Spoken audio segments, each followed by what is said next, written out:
Class D airspace surrounds airports that are not considered that busy.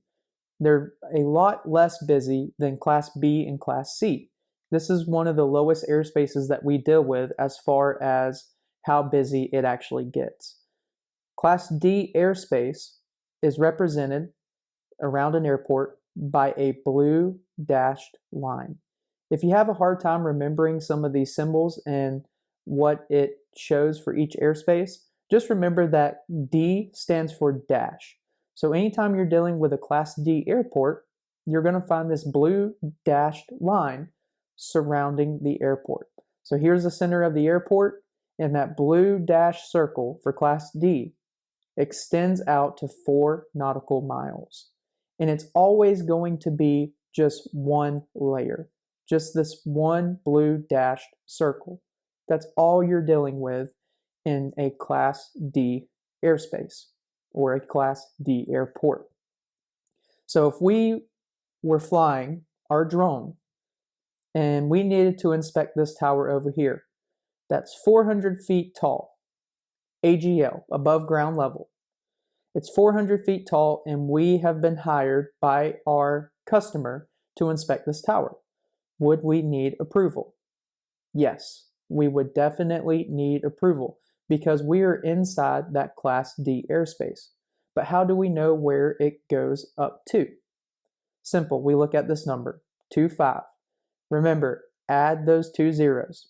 So you're dealing with Class D starting at the surface to 2,500 feet mean sea level. It's always going to be that mean sea level number, and you're always going to add those 2 zeros when it's depicted on the sectional chart. The reason why it does not show SFC is because we're only dealing with one layer. So in the other examples that you've seen of Class B and Class C, we're dealing with multiple layers.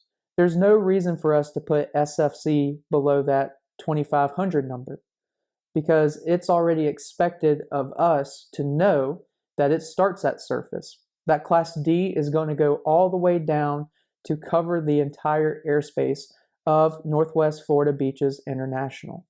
It's going to cover it up to 2,500 feet mean sea level. Now, if it was a plane flying into Class D airport, if they're flying above that number, let's say they're flying at 2,600 feet, they don't have to get authorization to fly above that airspace because they're above it. Now, if they're wanting to enter into the airport and land, they have to have two-way radio communication with ATC. For us as drone pilots, we have to have ATC authorization to fly in this airspace. We have to have authorization just like other pilots, just like manned pilots do. Our way of getting that authorization is just a little bit different though.